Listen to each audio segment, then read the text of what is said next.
Genrikh Samoilovich Lyushkov was an officer in the Soviet secret police and its highest-ranking defector. His subsequent disappearance has been subject to controversy and speculation by journalists and scholars.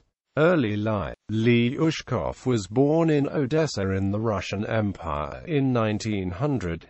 His Jewish father supported him and his siblings as a tailor. He began his education in 1908 in a state-owned, six-classroom school, continuing there until 1915.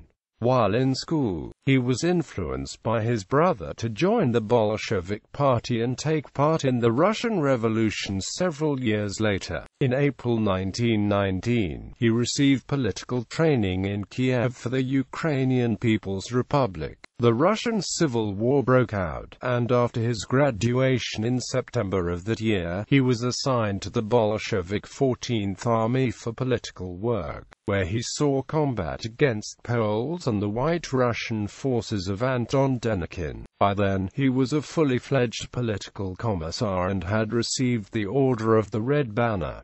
Secret police. In November 1920, he joined the Cheka of Odessa, which became known for its ruthlessness.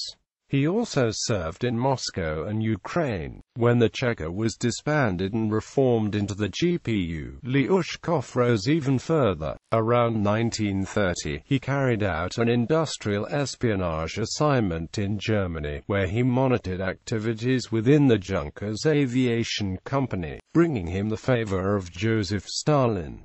That led to his working again within the USSR. Now as a member of the NKVD, he was quickly transferred to preferential positions such as his posting as the NKVD chief in the CVZOV Black Sea region, as well as being awarded the Order of Lenin for exemplary performance of tasks of the party and government. Quote, he was also made a deputy of the Supreme Soviet and a member of the Central Committee. During the time of the Moscow trials, he was the one who led the interrogations of Zinoviev and Kamenev. Later, he earned a reputation as an arrogant, arbitrary and sadistic bully.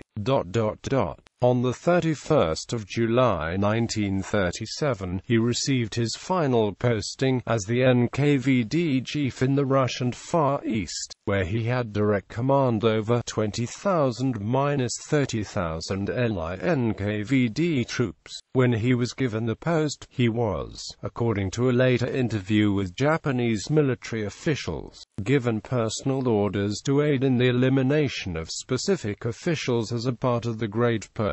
Vsevolod Balitsky, Vasily Blyuka, and A.I. Lapin. Balitsky, Blyuka, and Lapin all fell victim to the Great Purge. Balitsky's arrest and execution resulted from evidence gathered by Lyushkov. Blyuka's arrest and subsequent death resulted from blame being assigned to him for Lyushkov's defection.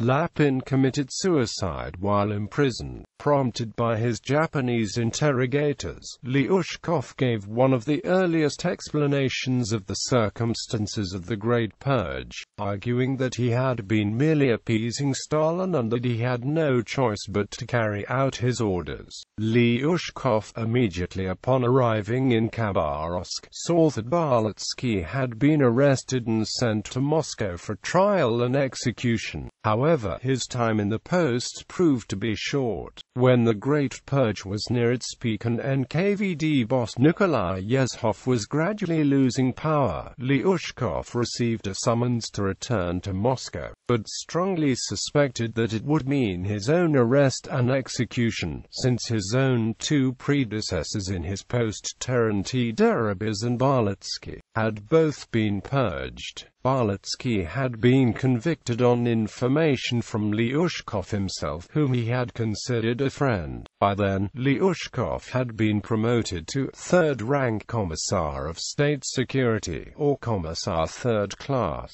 the approximate equivalent of a Major General in the Imperial Japanese Army. Defection. In preparation for his defection, Lyushkov arranged for his Jewish wife, Inna, to leave the country with his 11-year-old daughter, for the daughter to receive medical treatment in Poland. The plan was for Inna to embed a secret secret code word into a telegram, which would signal to Lyushkov that it was safe for him to leave the Soviet Union under unknown circumstances. However, Inna and her daughter were captured, though the daughter's fate remains unknown. Inna was kept at the Lubyanka prison and tortured for information throughout late 1938 before eventually being executed. Other members of Lyushkov's family were arrested and imprisoned in Siberian gulags. While his mother and brother were both killed, his sister survived her imprisonment. On the 13th of June 1938, Lyushkov defected from the Soviet Union by crossing the border into Manchukuo with valuable secret documents about the Soviet military strength in the region, which was much greater than the Japanese had realized. He was the highest-ranking secret police official to defect. He also had the greatest inside knowledge about the purges within the Soviet Red Army, because of his own participation in carrying them out. His defection was initially kept a state secret by Japan, but the revelation of his defection was judged to have a high propaganda value, so the decision was made to release the news to the world. A press conference was arranged at a Tokyo hotel on the 13th of July, a month after Lyushkov had defected. He categorically denied Moscow's allegation that he was an imposter, but some news agencies,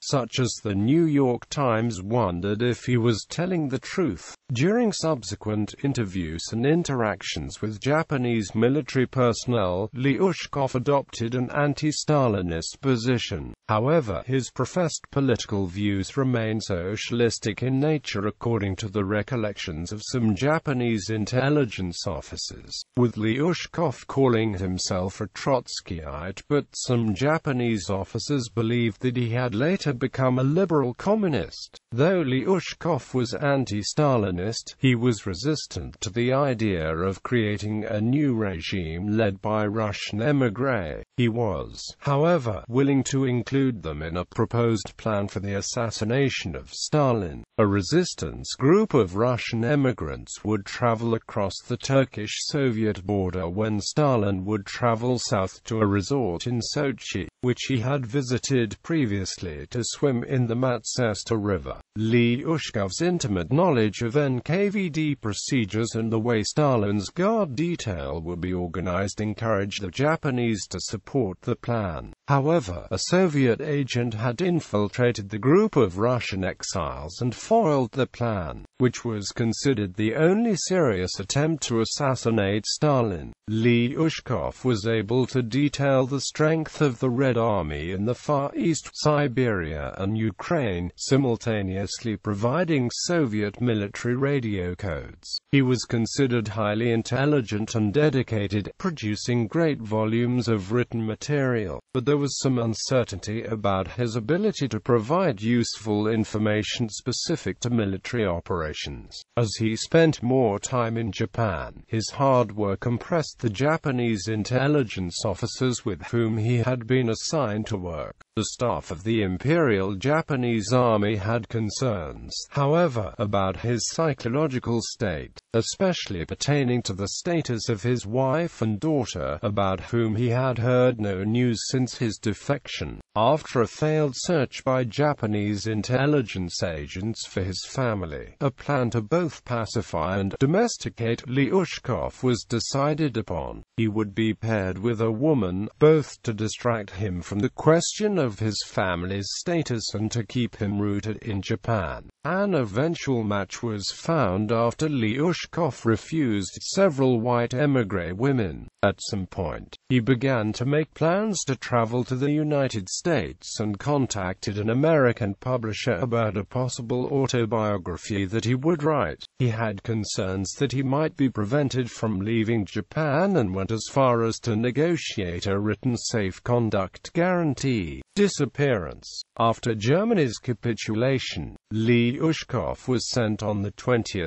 July 1945 to work for the Japanese Kwantung Army's Special Intelligence Authorities in the puppet state of Manchukuo. On 7 August 1945, the Soviet invasion of Manchuria commenced and Lyushkov vanished in the confusion of the assault, where he was reportedly last seen in a crowded Daejeon train station. Other theories hold that he was captured by the Red Army or that he was killed on the orders of a Japanese special intelligence officer to prevent him from giving away Japanese military secrets to the Soviet Union. Lyushkov's ultimate fate remains unknown.